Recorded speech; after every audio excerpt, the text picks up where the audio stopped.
Assalamualaikum warahmatullahi wabarakatuh. Sobat Misteri Sunyi Mencekam, semoga Anda masih selalu setia bersama kami, channel yang setiap hari selalu menyuguhkan cerita-cerita misteri yang menarik untuk Anda simak. Kesempatan kali ini kami akan berbagi sebuah kisah nyata misteri yang berjudul Istana Lelembut.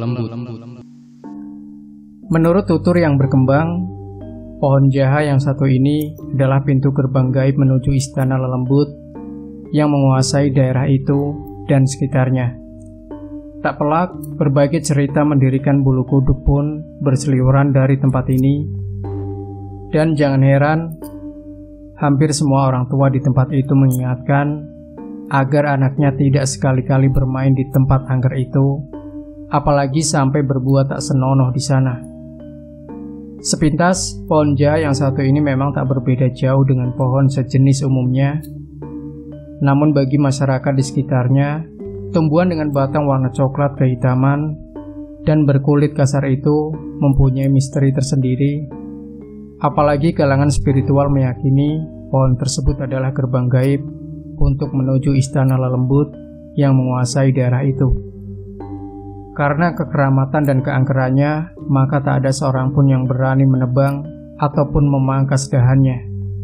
Pada malam hari, sering terdengar seperti ada orang yang sedang berjalan sambil mengobrol di tempat itu. Namun bila didekati tak ada apa-apa, kata seorang warga yang rumahnya tak jauh dari lokasi itu. Suatu malam, kira-kira jam 23.00, pernah para pemuda yang sedang bermain di pos ronda mendengar suara aneh, dan sumber suara pun jelas dari pohon itu. Dan ketika mereka mendatanginya, suara aneh itu langsung hilang. Mereka tak menemukan apa-apa di sana, sambung orang itu pula. Hal itu dibenarkan oleh Pak Nazuro, sesepuh warga setempat. Menurut cerita kakeknya, pohon jaha itu sudah ada sejak ia masih kecil, kurang lebih berumur sekitar 350 tahun. Sejak dulu, lelembut penunggu pohon jaha itu selalu mengganggu orang-orang di sekitarnya dan maujud pada orang-orang yang lewat di depannya. Imbuhnya datar. Yang sering, ia maujud dengan tampang seram, bertubuh besar dan bertanduk.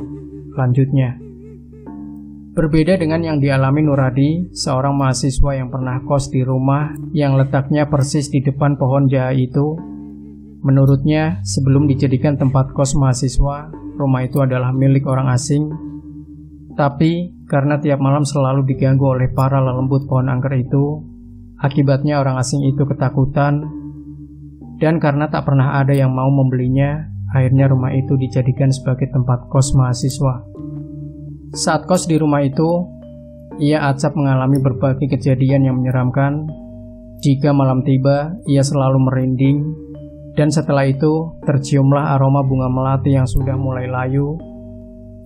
Dan diikuti dengan ketukan di pintu kamar, serta suara merdu seorang wanita memanggil-manggil namanya.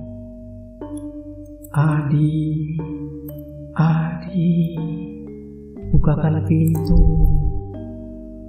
Suara itu terus saja terdengar, kenangnya.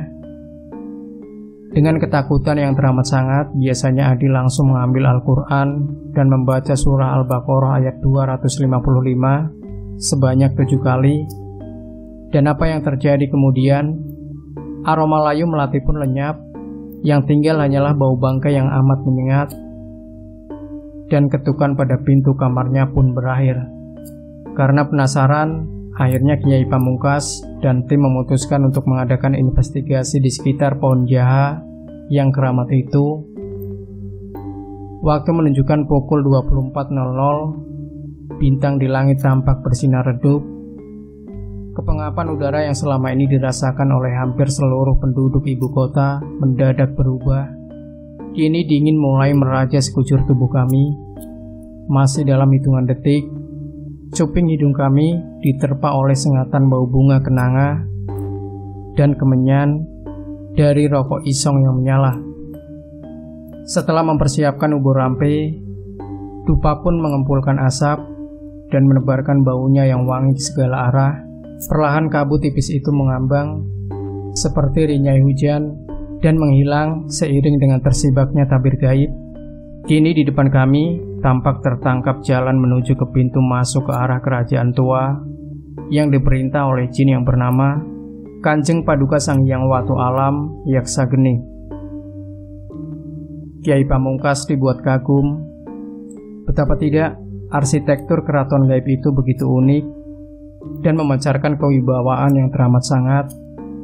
Beberapa sosok gaib tampak hilir mudik. Mereka benar-benar hidup dengan tentram dan damai. Tidak jauh dari kami, tempat sosok makhluk hitam tinggi besar dengan kepala bertanduk.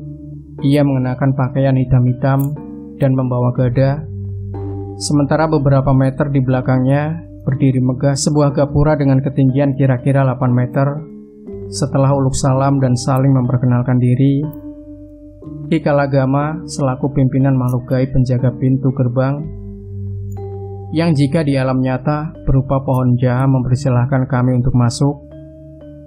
Dan ketika hendak memasuki sebuah ruangan yang amat besar dan indah, tiba-tiba Kiai Pamungkas merasakan ada satu kekuatan gaib sangat kuat yang berasal dari ruangan itu.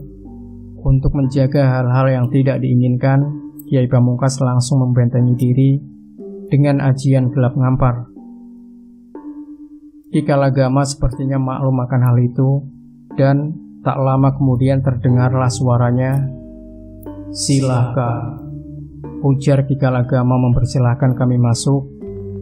Di dalam ruangan itu, kami bertemu dengan sosok bertubuh tinggi besar, mengenakan mahkota, dan duduk di atas sebuah singgasana berukir emas permata. Dia adalah Kanjeng Paduka Sang Hyang Watu Alam Yaksa Geni, penguasa kerajaan gaib daerah Cilandak dan sekitarnya. Tak banyak yang dipercakapkan, hanya saja beliau memberikan kebebasan kepada kami untuk melihat semua yang ada dalam istana gaib tersebut. Dan setelah dirasa cukup dan mohon izin untuk mencatatnya, beliau pun memperkenalkan. Tak ada wejangan selain senyum yang teramat asing dan aneh yang tersungging dari bibir Kanjeng Paduka saat mengantarkan Kiai Pamungkas dan tim kembali ke alam nyata. Hal yang aneh mesti diperhatikan dari peristiwa ini adalah peringatan bahwa di balik alam nyata ternyata ada dunia roh dan jin yang mendiami tempat tertentu, dan sebagai makhluk yang sempurna dan khalifah di bumi, sudah barang tentu kita harus mampu menjaga hal-hal yang tidak kita inginkan, bukan malah bersekutu dengan mereka. Mudah-mudahan kita selalu dapat terhindar dari kejahatan makhluk yang tersembunyi itu. Amin. Demikian Sobat Misteri Sunyi Mencekam. Jangan lupa berikan komentar Anda, like, share video ini, subscribe channel Sunyi Mencekam, dan kembali nantikan cerita-cerita misteri terbaru dari kami. Wassalamualaikum warahmatullahi wabarakatuh.